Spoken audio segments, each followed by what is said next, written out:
آج اس پیراگراف میں ہم عرض کریں گے والحمد للہ الذی دلنا علی التوبہ. حمد و ثنا ہے اس پروردگار کے لیے، ستائش ہے اس پروردگار کی جس نے ہمیں توبے کی راہ دکھا دی، توبہ کی راہ دکھا دی.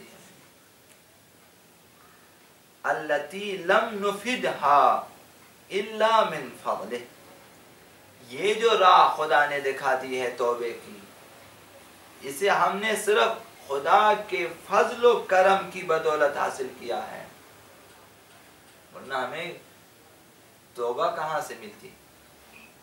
یہ فضل خدا ہے، یہ کرم خدا ہے، یہ عنایت پروردگار ہے کہ اس نے ہمارے لیے توبے کا دروازہ کھولا ہے. وہ خدا قابل حمد ہے، قابل ستائش ہے جس نے بندوں کے لیے ایسا راستہ کھولا، ورنہ گناہگار کہاں جاتے. الحمدللہ الذی دلنا علی التوبۃ، حمد و ثنا ہے اس پروردگار کے لیے، اس اللہ کے لیے جس نے ہمیں توبے کی طرف رہنمائی کی. التی لم نفدها الا من فضلہ، ہم نہیں حاصل کر لیتے اسے فضل الہی کے بغیر، یہ فضل خدا ہے، عنایت پروردگار. فلو لم نعتدد من فضلہ الا بها، خدا کی فضل و کرم میں ہم صرف اسی توبے کے علاوہ کسی کو حساب ہی نہ کریں، باقی تمام نعمتیں خدا نے جو عنایتیں کی ہیں، جو جتنے کرم رہا حساب میں، صرف اسی توبے کو، صرف اسی کو ہم حساب کریں. لقد حسن بلاؤہ عندنا، تمام خدا کی بخششوں، صرف توبے کو اگر ہم جو ہیں حساب میں لائیں تو یہی ہمارے حق میں خدا کا بہترین انعام ہے ہمارے لیے. کوئی اور نعمت نہ بھی ملے اس کے علاوہ، یہی کم ہے کہ گناہوں کے بخشوانے کا ایک راستہ آپ کو دیا کہ بھائی تم پاک صاف ہو کے دوبارہ آ سکتے ہو.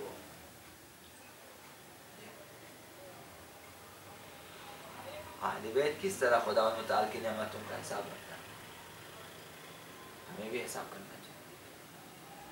خدا اگر توبے کا راستہ نہ ہوتا کیا کرتا؟ گناہگار کے بعد ایک امید ہے کہ میں توبہ کر سکتا ہوں. اگر یہ راستہ بالکل نہ ہوتا، اگر ہر گناہگار کو خداوند ڈیلیٹ کر لیتا، فارمیٹ کر لیتا، ختم کر لیتا، وہی راستہ نہیں ہے، بس سوائے اس کے کہ بس حذف ہو جائیں، فارغ ہو جائیں، تو ہم کب کے فارغ ہو چکے ہوتے. یہ فضل خدا ہے. اور سجاد فرماتے ہیں اگر باقی بخششوں کو، عنایتوں کو ہم حساب نہ کریں، صرف اسی کو حساب کریں تو بھی یہ ہمارے لیے بہت بڑی نعمت ہے. یہ خود لقد حسن بلاؤہ عندنا، بہت عظیم نعمت ہمارے پاس ہے پھر بھی خدا کی، یہی توبہ. وجل احسانہ الینا، اور بہت فضل عظیم ہے ہمارے لیے یہی بہت. ورنہ گناہگار کو خداوند کیوں راستہ دے؟ بھائی بتا دیں گناہ کیا یہ ہوگا، بس جب ہوگا میں نے بتا دیا ہوگا پھر کر دیں جہنم. یہ سب بتانے کے باوجود کہتے ہیں نا ابھی گنجائش ہے، توبہ کر سکتے ہو، معافی مانگے، ٹھیک ہے، فضل الہی ہے. ورنہ ہمارا کیا اختیار، کدھر جاتے ہیں؟ ہماری حیثیت ہی کیا؟ کچھ بھی حیثیت نہیں. اس نے پیدا کیا، اس کی ملکیت ہے، جہنم میں ڈال، جنت میں ڈال، اس کی مرضی.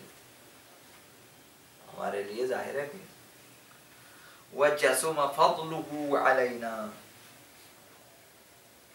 یہی توبہ ہمارے لیے جو ہے ہمارے حق میں بہت عمدہ انعام ہوتا، بہت بڑا احسان ہوتا اور بہت عظیم فضل خدا کی طرف سے.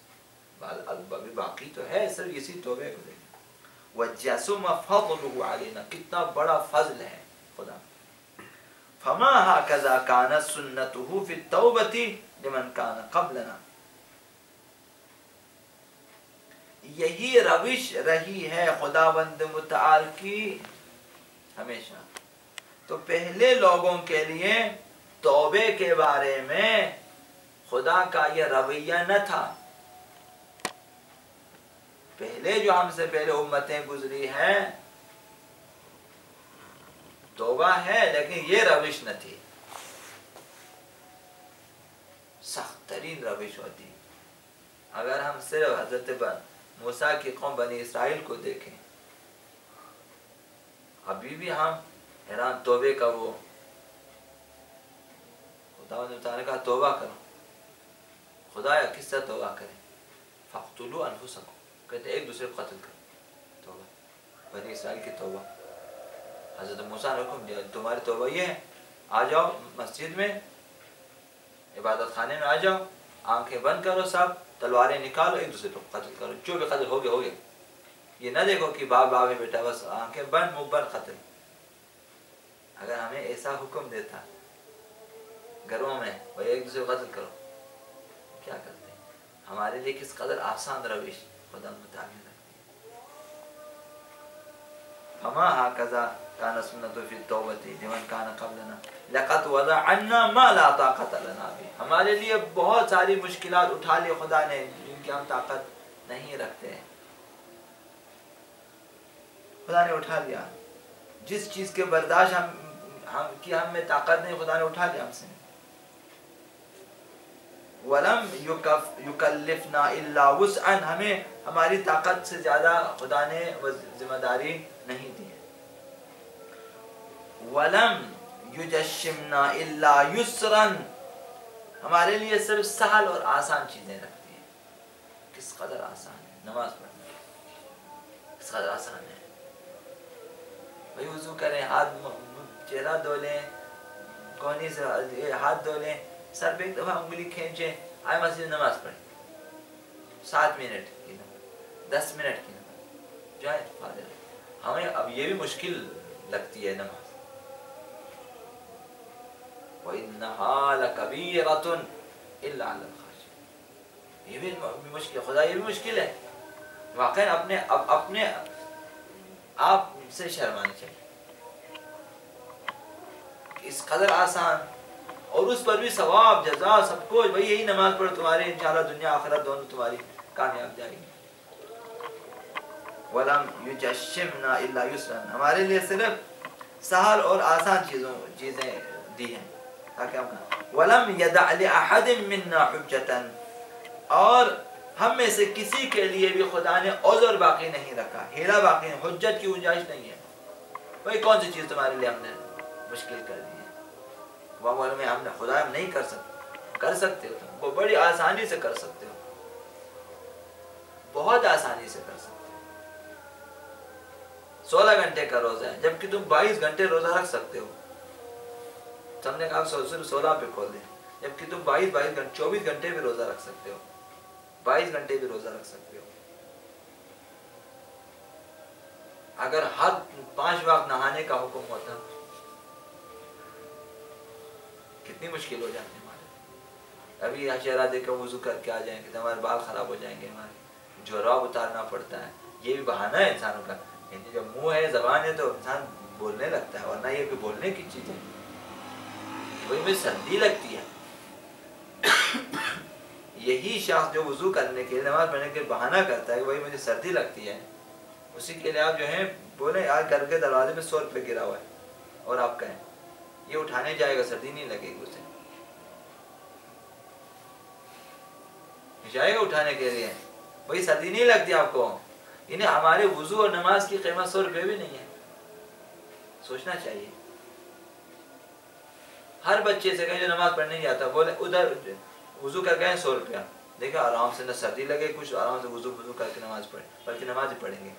50 روپے بھی دیں بچے نماز پڑھیں گے. ورنہ اگر آپ کہیں اٹھو بھائی نماز پڑھو کہتے ہیں سردی لگتی ہے, اس سردی میں وضو نہیں کر سکتے. بڑے بھی بعض اسی طرح سے زیادہ بولتے نہیں ہیں لیکن احساس ان کا بھی یہی ہے. دیکھیں وَلَمْ يَدَعْ لِأَحَدٍ مِّنَّا حُجَّةً خدا نے ہم میں سے کسی کے لیے حجت اور عذر باقی خود. اگر کوئی بھی عذر پیش کریں، خداون بے شمار مثالیں ہماری طرح افراد میں پیدا، دیکھو انہیں کیا ہوا، جب یہ وضو کر کے آتے ہیں، جب وہ وضو کر کے آ جاتے ہیں، جب یہ وضو کر کے آ جائے مسجد میں، صبح کو یہ سب آ جائیں اور میں نہ آ جاؤں، یعنی چاہیے اب میرے پاس کیا بہانہ ہے؟ بھائی وہ آ سکتے ہیں اتنے دور سے، تم یہیں سے نہیں آ سکتے، عذر نہیں ہے خدا نے، بھائی ہم زیادہ گناہ کر، توبے کا راستہ رکھا ہوا ہے، عذر حجت تمام ہے تمہارے لیے، ہم نے بخشش کا راستہ رکھا ہوا ہے، آئیں توبہ کریں، بخشش ختم، تمہارے گناہ ختم۔ وَلَمْ يَدَعْ نہیں چھوڑا خدا نے لِأَحَدٍ کسی کے لیے بھی منا ہم میں سے حجتاً ولا عذراً، نہ کوئی حجت، نہ دلیل، نہ کوئی عذر، نہ بہانہ۔ فَالْحَالِكُ مِنَّا مَنْ حَلَكَ عَلَيْهِ، بس اب جو بھی کوئی عذر باقی نہیں ہمارے پاس، رسول آئے ہیں، کتابیں آئی ہیں، حجتیں تمام ہو چکی ہیں، سب کچھ بیان کیا خدا نے، کوئی بہانہ نہیں رکھا، اب جو بھی ہم میں سے ہلاک ہوگا، تباہ ہوگا، جو کہ خداوند متعال کی مشیت کے خلاف اپنی تباہی کا سامان خود کرے گا، وہ خود ہی اپنے ہاتھوں ہلاک ہو جائے گا۔ وَالسَّعِيدُ مِنَّا مَنْ رَغِبَ إِلَيْهِ، جو بھی خدا کی طرف رغبت کرے گا وہی کامیاب ہوگا۔ اب رغبت کرنا نہ کرنا ہمارے ہاتھوں میں، خدا نے حجت تمام کر دی، کوئی بہانہ نہیں تمہارے پاس، قرآن آ گئے، احادیث ہیں، سب کے تاریخ تمہارے پاس ہے، مثالیں تمہارے پاس ہے، فقہا بیان کرنے والے، بولنے والے، سب کچھ۔ پہلے تو چلو لوگ کدھر جاتے تھے تعلیم حاصل کرنے کے لیے، بہت دور دور جاتے تھے، کئی گھنٹے سفر، مجھے یاد ہے کئی گھنٹے سفر کر کے آتے تھے۔ وہ آج جو ہے استاد کھیتوں میں کام کر رہا ہوتا ہے، یہ شاگرد باہر بیٹھا ہوتا ہے کھیتوں کے کنارے، جب استاد کام ختم کرے تو آئیں وہی پڑھائیں،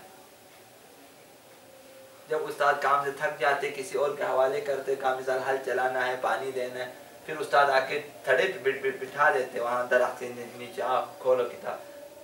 اب وہ بھی 1000 احسان، تھکے ہوئے ہیں، یاد کیا نہیں کیا، اب پھر ادھر تھوڑی دیر پڑھا کے پھر 20 کام اس کے بتا دیں، جاؤ پانی لے کر آؤ، جاؤ اس کو بند کر کے آؤ، جاؤ حکا بھر کے لے آؤ، اس طرح 20 بہانے۔ اب وہ بھی ایک صفحہ اس نے چھوٹی کتابیں پڑھانی ہے، پہلے لوگ اس طرح۔ ابھی آپ کے پاس آپ کے موبائل میں، آپ کے کمپیوٹر میں تمام علوم موجود ہیں، علوم اسی موبائل میں آپ سن سکتے ہیں، دنیا کی کوئی بھی زبان سیکھنی ہو یہی اسی کے اندر آپ سیکھ سکتے ہیں، حوزوی علوم آپ اسی موبائل پہ سن سکتے ہو، پڑھ سکتے ہو، اب اپنے گھر بیٹھے ٹائم نکالیں، آپ ایک آرام سے پہلی کلاس سے شروع کریں، آرام سے سبق پڑھ سکتے ہو، سیکھ سکتے، پوچھ سکتے ہو، لوگ بیٹھے آن لائن بیٹھے، آپ سوال کریں، پڑھانے والے موجود ہیں، کیا بہانہ ہے ماننے والے؟ اب جو بھی ہلاک ہوگا جو مخالف ہوگا خدا متعال کا، انہوں نے خود کو ہلاک، جو کامیاب ہوگا وہ جو رغبت کرے گا خدا متعال کی طرف۔ یہ 7واں پیراگراف تھا۔ 8واں پیراگراف میں حمد کے بارے میں فرمایا والحمدللہ، پھر حمد خدا، خدایا تیری ستائش، تیری ثنا ہے، تیری حمد ہے تیری، بکل ما حمدہ به ادنا ملائکتہ الیہ، حمد و ستائش ہے تیرے لیے وہ حمد جو اس کے مقرب فرشتے بجا لاتے ہیں، وہ حمد ہو ہماری طرف سے، وہ ستائش، فرشتے ظاہر ہم سے بہتر خدا کی حمد و ثنا کر سکتے ہیں، مقرب ہیں وہ، معصوم ہیں وہ۔ والحمدللہ بکل ما حمدہ به ادنا ملائکتہ الیہ، نزدیک ترین مقرب فرشتے سے وہ حمد، واکرم خلیقتہ علیہ، اور بزرگ ترین مخلوقات خدا متعال کی جو خدا کی حمد کرتے ہیں، خدا ہماری طرف سے وہی حمد ہو، وہی ثنا ہو تیرے لیے، وَأَرْضَى حَامِدِيهِ لَدَيْهِ، اور پسندیدہ ترین حمد کرنے والوں کا حمد ہو ہماری طرف سے بھی، خدا تیری وہی ستائش ہو جو تو تیرے پسندیدہ ترین حمد کرنے والے کرتے ہیں، انبیاء مثلا، اولیاء، مرسلین، ہماری طرف سے بھی وہی قبول کریں کہ وہی ستائش ہے تیرے جو انہوں نے کیا، ہمارا بھی وہی ہے، اگر جب بیان نہ کرتا بھی وہی ہے، وہ جو انہوں نے کیا بس وہی ہماری طرف سے۔ حمدن یفصل سائر الحمد، ایسی حمد ہو تیری خدایا، تیری وہ ثنا ہے کہ جو دوسری ستائشوں سے بڑھتی چلی جائے، دوسرے تمام تعریفوں سے آگے نکل جائے، ہم چاہتے ہیں خدایا تیری وہ پھر بھی کم ہے، کیونکہ کما حق ہم حمد بیان نہیں کر سکتے، کہ ایسی حمد ہو جو تمام تعریفوں سے، تمام ستائشوں سے آگے نکل جائیں، بہت آگے نکل جائیں۔ کفضل ربنا علی جمیع خلقہ، جس طرح ہمارا پروردگار تمام مخلوقات سے بزرگ و برتر ہے، فضیلت رکھتے، اسی طرح ہماری حمد بھی باقی تمام حمد پہ فضیلت رکھے، ایسی حمد چاہتے ہیں۔